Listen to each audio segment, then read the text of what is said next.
Ano po mga kaibigan, si Ramil Vlogboy na naman ito. Ito ay nakakaibang mga storya.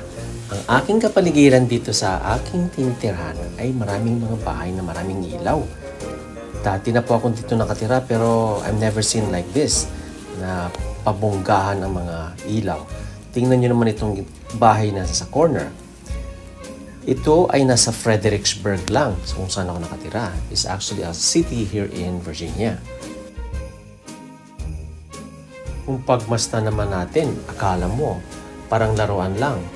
Sa gabi, para siyang magical theme park na galing San Francisco or Florida.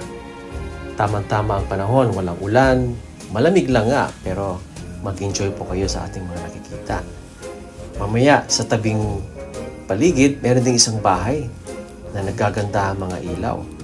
Ginagawa nila ito taon-taon daw, tsaka hindi sila nagpapabayad. May donation lang. Pero syempre, they do this para masaya ang mga tao.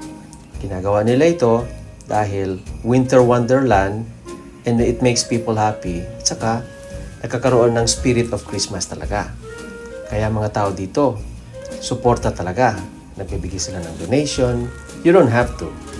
Ang iba, nagpapipicture at saka nagbibigay ng mga magagandang mga alaala, lalo ng mga bata.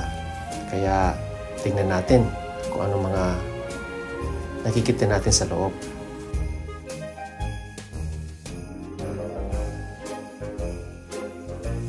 Pumasok na ako dito sa bakuran ng bahay nito. Tinanong ko, pwede bang makiraan? Sabi ng may-ari, oh, syempre naman.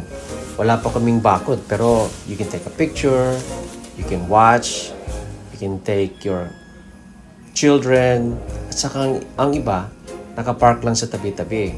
Pwede kayong sumakay dito sa Santa Claus na sleigh ride.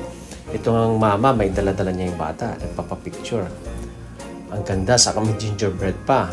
Ilagay lang natin mga ulo natin. Sa pinakadulo, may mga nagtatawanan mga emoji. Tinatawag nilang emoji faces. Ang ibang lugar dito sa States, nagpapabayad. Pero dito, libreng-libre. Saka, no need to drive kasi ang iba nilalakad lang kasi nasa bahay lang.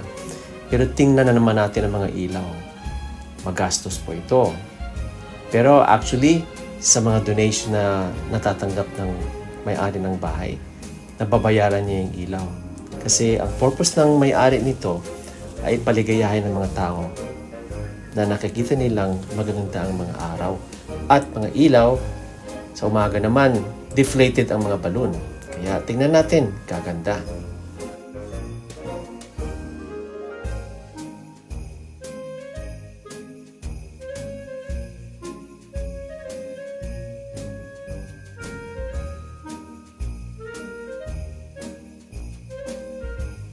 Ano sa tingin ninyo mga kababayan, mga kaibigan, mga kumpare at kumare?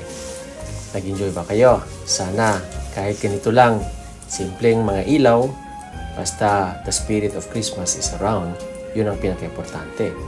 May ilaw nga kayo, pero bugnutin naman tayo, hindi maganda. Kaya dapat araw-araw Christmas po ang ating puso. Tingnan nyo sa dulo, may Christmas tree. Diyan, nagpapapicture po ako. Pero siyempre, nag-iisa lang po ako dito, walang maghahawak ng picture, naka-isang litrato lang ako. But I have a good time walking on this park. It's not actually a park, it's actually a house na malaking kanyang backyard. So, tingnan natin ang mga bahay, mga litrato, napakaganda. Minsan, tumitingin na lang ako.